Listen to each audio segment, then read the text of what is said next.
What's up, guys? It's Rey-Jay back with another video. And in this one, I want to break down what's happening with the overall market and give you guys my view of what could end up panning out for the remainder of this year. But just know that I am not a financial planner, so take nothing I say as financial advice. And also, if you guys can, please check out my Moomoo link. We deposit $100, you're guaranteed 5 free stocks. We deposit $1,000, you're guaranteed 15 in total, not to mention an 8.1% APY on uninvested cash. The offer ends very soon, in just a couple of weeks. Anyways, now let's talk about what's happening with the market. So when you zoom out of SPY and look at the 4-hour time frame, you guys could quite clearly see the market's on a very, very strong uptrend, making higher highs and higher lows over and over and over again. On top of that, every time the market is dipped, we just keep on getting bought back up eventually. So the trend remains very, very bullish. Now, one thing I would do on this channel was focus on the past to kind of give you guys a view of what could be happening in the future.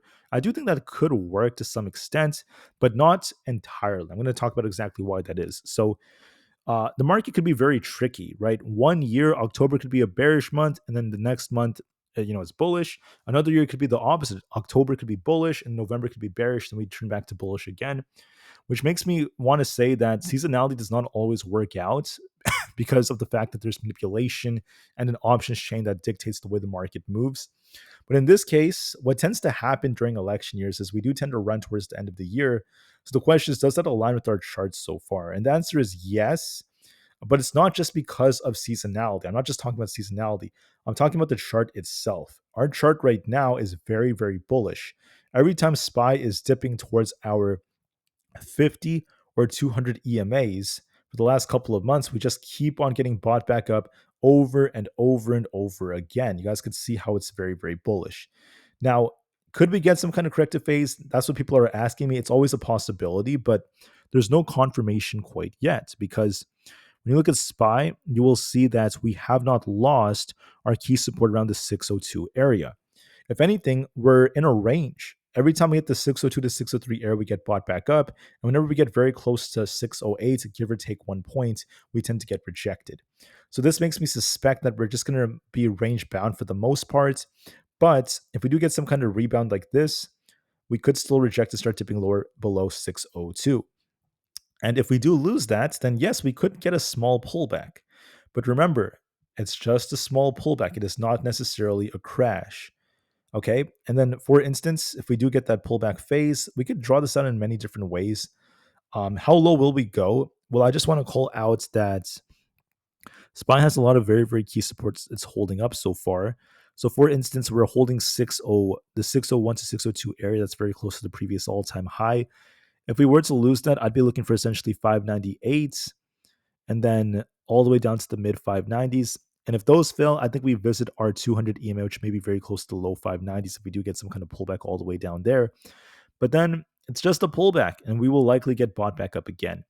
I also want to call out the possibility of how similar this trend is right here. So, for instance, we had this high up here back on like November 11th, similar to we had this high up here. We came down just like how we came down like this. We got bought back up a little bit to make a lower high before it kind of like collapsed. And we're kind of getting bought back up like this to make a lower high. So this right here kind of resembles like this phase right here. So I wonder if that signifies that we're just going to dip a bit before we continue to squeeze. It's always a possibility, but don't turn too bearish quite yet. We have to see if we lose 602 first in order for us to get that confirmation. And nonetheless, the chart remains more bullish. So we're bullish for now. And I think that there could still be a Sansa rally that continues. That all depends on these different factors. I want to mention that we have FOMC on Wednesday. So that could be the thing that pivots the markets. Will that be the thing that causes this quick dip before we bounce? Or will the market like dip approaching it then bounce? We'll have to see about that.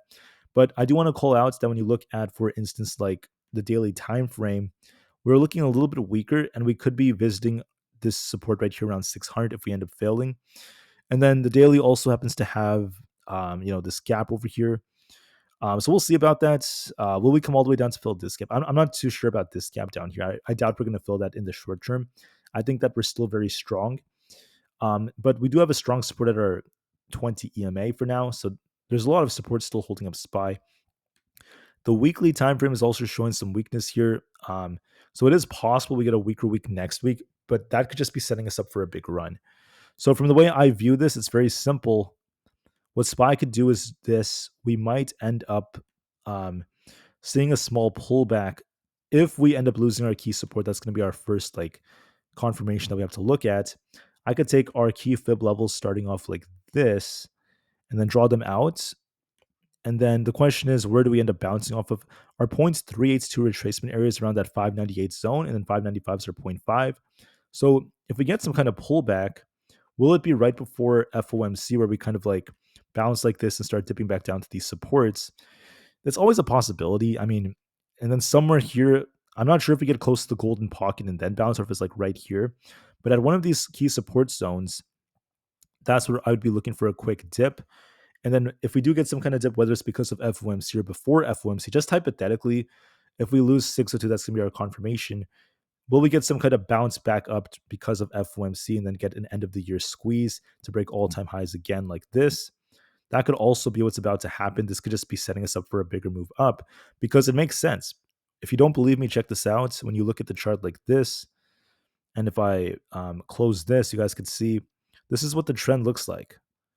Every time we dip, we just get bought back up. We dip, we get bought back up. We dip, we get bought back up. So if we get some kind of dip, excuse me, if we get some kind of dip, we could just get bought back up afterwards. That's what the trend is essentially suggesting. The QQQ has the same thing, same setup. So when you look at this, it's making higher highs and higher lows all over again. And we love to get bought back up very close to our 50 EMA. If we get some kind of pullback, I would think we're going to be testing this zone right here, our 20 EMA. We'll see if we bounce like that.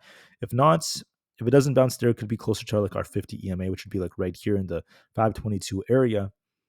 If it's a small pullback, we'll see if we bounce off that. There were times we dipped a little bit below our 50 EMA, so it could go a little bit lower before it tries to rebound like this. But overall, it remains a lot more bullish, and this trend could just continue. So I want to make that very, very clear. That's what I'm seeing right here. That could still perpetuate. We have Tesla doing the same thing. It's always also making higher highs and higher lows. This could, if we do get some kind of like, just to double check this, let me close these real quick. We love to bounce off the previous resistance becoming support. So if we hit this 440 area, will we come back down to this support here? Maybe it's somewhere in this range near our 20 EMA, only to continue to push like this. It could be setting itself up for a big squeeze for the end of the year. So that's always a possibility. But overall, it's bullish. There's nothing bearish about this chart whatsoever. So with that being said, guys, I just wanted to say the market is still bullish overall in terms of its trend. We could set ourselves up for a small pullback just to bounce back up, but this depends on some factors. And we'll have to see if we end up losing our support at 602. So that's going to be very, very key for where we end up going. But I just wanted to give you guys a more comprehensive picture, at least for now, and then we'll be talking more about a bigger view of the different tickers like NVIDIA and the others in my next video. Until then, just know that if we do get some kind of pullback, the charts remain bullish overall. Until we officially see a big pivot in our direction, the charts remain bullish. Could we see a small pullback? It's possible. If we do end up losing key support, maybe, but we haven't done that yet. We haven't seen confirmation of us losing our key supports. So the pullback will most likely be very minor if we get it. And if we do pull back a bit, it could be setting us up for a big run for the end of the year. All right. So I thank you all for listening. Please have a good rest of your day. And I'll be back very, very soon on my next one. Thank you and peace out.